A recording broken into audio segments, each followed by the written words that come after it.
Salut à tous, je fais cette petite vidéo pour répondre à la question de Clément. Comment est-ce qu'on fait pour avoir une boîte aux lettres et puis justificatif de domicile quand on habite sur un terrain qui n'est pas déclaré comme agriculture et qui n'est pas constructible, voilà, éventuellement terrain de loisir. Donc il y a beaucoup de cas de figure différents, je vais pas pouvoir tous... je peux pas répondre à tout ça en fait, hein, voilà. Hein.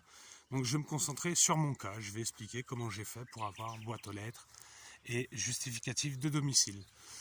Donc en fait quand je suis revenu, au tout début de ce terrain, je revenais de l'étranger, donc j'avais plus du tout de compte en banque, plus rien en fait. Hein. Donc la chance que j'ai eue, c'est que j'ai un voisin qui, lui, a 1,1 hectare de terrain. On habite sur le même lieu-dit, et lui, il est déclaré comme agriculteur.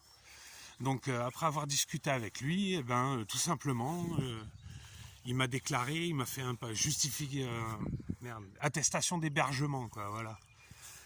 Et donc, première chose que j'ai fait avec ça, c'est que j'ai été me prendre un forfait de téléphone, hein, un abonnement, quoi.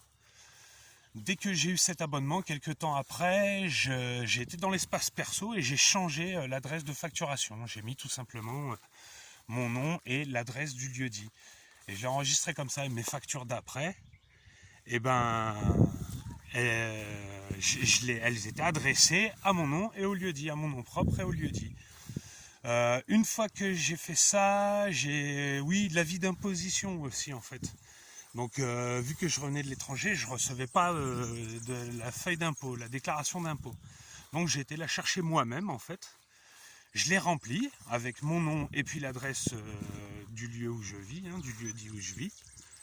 Et alors normalement ils demandent des justificatifs quand vous avez déménagé ou pas.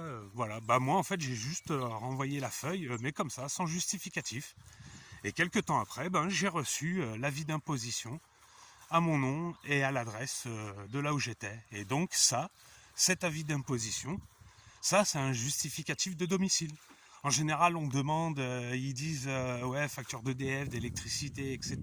Et il y a une virgule et 3 petits points. Voilà, l'avis d'imposition, c'est dans les 3 petits points. C'est tout à fait valide. Avec ça, j'ai été faire des formations, enfin voilà quoi, c'est totalement valide en tant que justificatif de domicile. Si vous avez un endroit donc un peu comme ça, mais qui n'a pas encore de boîte aux lettres, donc en fait le truc, si vous êtes sur une tournée d'un facteur, c'est le top. Vous vous arrangez, hein, vous guettez le facteur, et puis pour parler avec lui, voir où est-ce que vous pourriez mettre la boîte aux lettres, où est-ce que ça l'arrange, et une fois que ça c'est fait, vous allez à la poste, directement au guichet, et vous récupérez un papier pour faire une demande d'adresse, hein, c'est gratuit, hein, il me semble que c'est gratuit, je ne sais plus. Et sur le papier, il y a écrit aussi lieu-dit. Donc vous pouvez parfaitement remplir et mettre un lieu-dit. Et quand vous redonnez la feuille, vous dites bien que le facteur, il est au courant, qu'il va mettre la boîte aux lettres. Et voilà, il n'y a pas de problème. Donc voilà, j'espère que ça a répondu à la question. Et puis à la prochaine. Allez, ciao.